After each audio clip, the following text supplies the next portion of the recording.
Esto es Reporte Internacional. Soy Laila Tajeldine.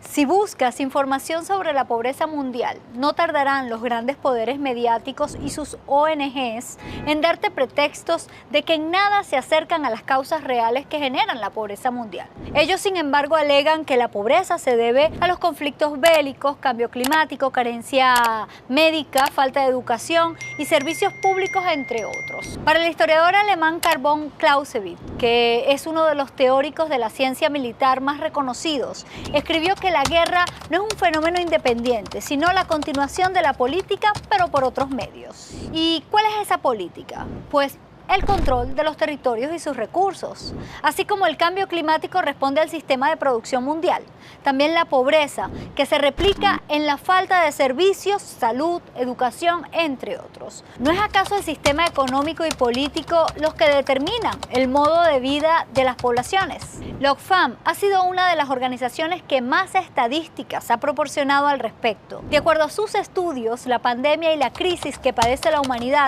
han impactado positivamente en el bolsillo de los 10 hombres más ricos del mundo. Durante los 2 primeros años de la pandemia han duplicado sus fortunas de 700.000 millones de dólares a 1.5 billones de dólares. Sin embargo, en ese mismo lapso los ingresos del 99% de la población mundial se deterioraron. Para la CEPAL, solo a finales de 2020, 200 millones de personas fueron empujadas a la pobreza. La Oxfam, también en su último informe publicado en el Foro Económico Mundial de Davos de 2022, señala que más de 260 millones de personas pasarán a padecer pobreza extrema en el 2022.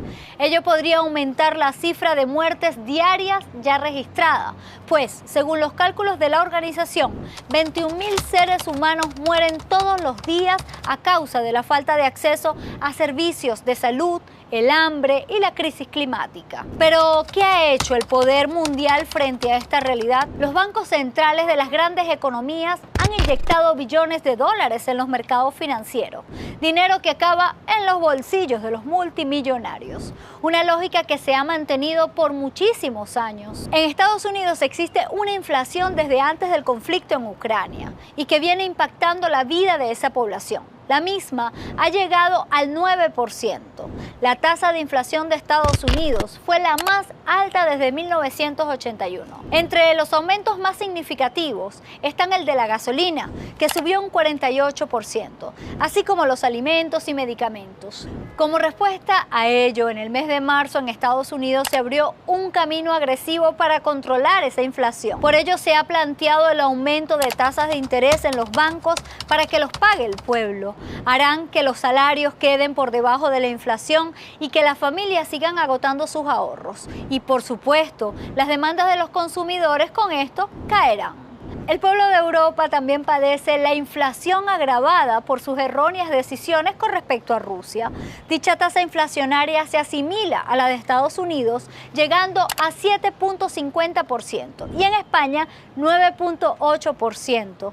Pero cuando el pueblo pretende protestar, son cercenados e inmediatamente señalados como colaboradores de Rusia. Sabemos que Rusia es el principal exportador de fertilizantes y gas natural y el segundo exportador a escala global de petróleo, mientras que Ucrania produce 1/3 de las exportaciones mundiales de trigos, así como produce el 80% de aceite de girasol del mundo y el 19% del aceite de maíz. Pero podemos pensar que todo es consecuencia de la pandemia y el conflicto en Ucrania. Sin duda, estos dos elementos impactaron aún más la situación de las grandes mayorías en el mundo, pero el modelo económico de producción, la explotación y la acumulación desmedida de capital y recursos son la verdadera causa de la crisis que afectan a los pueblos del mundo.